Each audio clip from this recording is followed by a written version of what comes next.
Assalamualaikum warahmatullahi wabarakatuh. Baiklah, kami dari kelompok 10 mata kuliah perpajakan Prodi Akuntansi Syariah semester 5A Sekolah Tinggi Agama Islam Negeri Stain Bengkalis. Adapun kami akan membahas materi tentang pajak bumi dan bangunan yang akan dijelaskan oleh Muhammad Miftahul Arif, Leni Febrianti, dan Hernia Ulfatin. Maka dari itu, saksikanlah penjelasan kami berikut ini. Assalamualaikum warahmatullahi wabarakatuh. Saya Leni Febrianti. Saya akan menjelaskan tentang sejarah pajak bumi dan bangunan, di mana ada 3 masa, yaitu yang pertama pada masa sebelum penjajahan, yang kedua pada masa penjajahan, dan yang ketiga pada masa kemerdekaan. Pada masa penjajahan, pajak dikuasai oleh kerajaan Hindu yang dikenal dengan nama Dwi Rahaji, salah satu kerajaan besar di masa lalu. Mataram dalam sejarah disebutkan telah menerapkan tanah pertanian sebagai objek pajak. Saat itu, pajaknya dipungut berdasarkan luas tanah.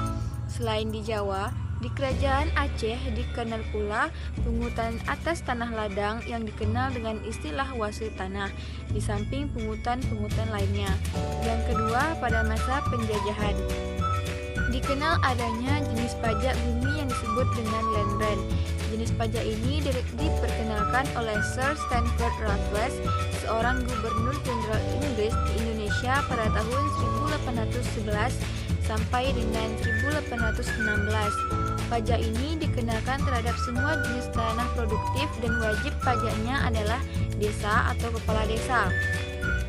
Besarnya tarif pajak ini bervariasi antara 20% sampai 50% dari hasil produksi pertanian tergantung pada jenis produksinya.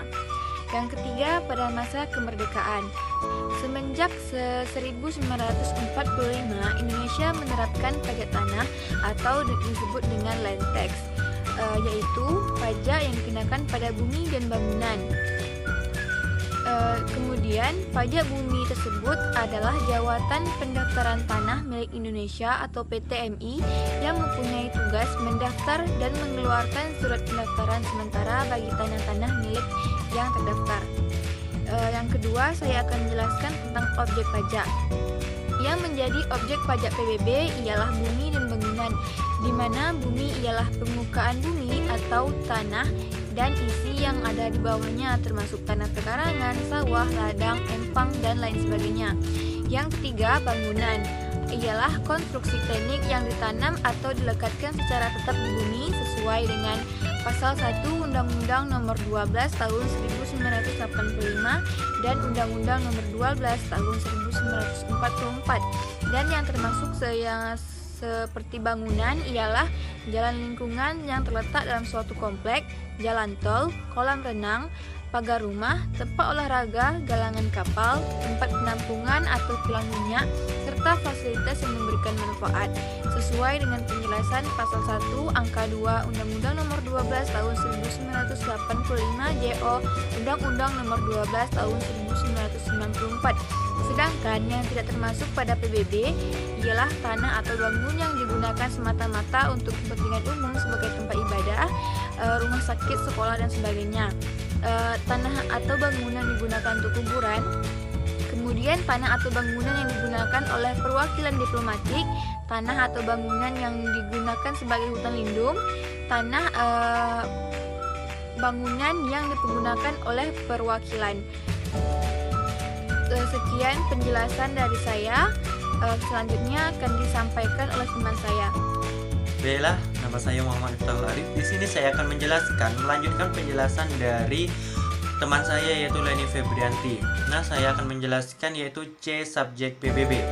Nah, adapun subjek PBB adalah orang atau badan yang secara nyata mempunyai hak atas bumi dan memperoleh manfaat atas bumi atau memiliki, menguasai, dan atau memperoleh manfaat atas bangunan. Adapun subjek PBB dikenakan kewajiban membayar PBB berdasarkan ketentuan perundang-undangan perpajakan yang berlaku menjadi wajib pajak. Atau ringkasnya, wajib pajak adalah orang pribadi atau badan yang secara nyata mempunyai suatu hak atas bumi, memperoleh manfaat atas bumi, memiliki bangunan, menguasai bangunan, dan memperoleh manfaat atas bangunan. Nah, adapun sebagaimana yang telah diatur dalam Undang-Undang Nomor 28 Tahun 2009 Pasal 78, yaitu yang pertama hak wajib pajak, yaitu A. Memperoleh formulir SPOP secara gratis pada kantor pelayanan pajak, kantor pelayanan penyuluhan dan konsultasi perpajakan atau tempat lain yang dituju. Yang B yaitu memperoleh penjelasan, keterangan tentang tata cara pengisian maupun penyampaian kembali SPOP pada KPP atau KP2KP. Yang C yaitu memperoleh tanda terima pengembalian SPOP dari KPP atau KP2KP. Dan yang D yaitu memperbaiki ataupun mengisi ulang SPOP apabila terjadi kesalahan dalam pengisian dengan melampirkan fotokopi bukti yang sah, baik itu sertifikat tanah, akte jual beli tanah, dan lain-lain sebagainya. Dan yang E yaitu menunjuk orang atau pihak lain selain pegawai Direktorat Jenderal Pajak dengan surat kuasa khusus bermaterai sebagai kuasa wajib pajak untuk mengisi dan menandatangani SPOP. Dan yang F adalah mengajukan permohonan tertulis mengenai penundaan penyampaian SPOP sebelum batas waktu dilampaui dengan menyebutkan alasan-alasan yang sah. B yang kedua yaitu kewajiban wajib pajak PBB. Adapun kewajiban wajib pajak PBB yaitu yang A yaitu mendaftarkan objek pajak dengan cara mengisi SPOP, yang B yaitu mengisi SPOP dengan jelas, benar dan lengkap, dan yang C yaitu menyampaikan kembali SPOP yang telah diisi WP ke KPP Pratama atau KP2KP setempat selambat-lambatnya 30 hari setelah formulir SPOP diterima. Dan yang D yaitu melaporkan perubahan data objek pajak ke KPP Pratama atau KP2KP setempat dengan cara mengisi SPOP sebagai perbaikan atau pembetulan SPOP sebelumnya. B selanjutnya itu yang D, pendaftaran dan pendataan objek PBB. Pertama yaitu pendaftaran objek dan subjek PBB, yaitu dengan cara mengambil dan mengisi formulir SPOP secara jelas, benar dan lengkap serta ditandatangani dan dikembalikan ke kantor pelayanan pajak yang bersangkutan atau tempat yang ditunjuk untuk pengambilan dan pengembalian SPOP dengan dilampiri bukti-bukti pendukung, yaitu seperti denah objek pajak, fotokopi KTP dan NPWP, fotokopi sertifikat tanah, fotokopi akta jual beli, dan bukti pendukung lainnya. Nah, adapun yang dimaksud di sini yaitu yang dimaksud dengan jelas dan benar adalah yaitu jelas berarti penulisan data yang diminta dalam SPOP dibuat demikian rupa sehingga tidak menimbulkan salah tafsir yang dapat merugikan negara maupun wajib pajak sendiri. Yang selanjutnya itu benar, berarti data yang dilaporkan harus sesuai dengan keadaan yang sebenarnya, dan lengkap yaitu berarti seluruh bagian yang harus diisi oleh wajib pajak terisi semua dan ditandatangani. Nah, yaitu selanjutnya kedua yaitu pendataan PBB. Adapun pendataan dilaksanakan oleh kantor pelayanan pajak dengan menggunakan formulir SPOP dan dilakukan sekurang-kurangnya untuk satu wilayah administrasi, desa atau kelurahan. Nah, adapun pendataan dapat dilakukan dengan cara yaitu yang pertama penyampaian dan pemantauan pengembalian SPOP, yang kedua yaitu identifikasi objek pajak, dan yang ketiga yaitu verifikasi objek pajak, dan yang keempat yaitu pengukuran bidang objek pajak.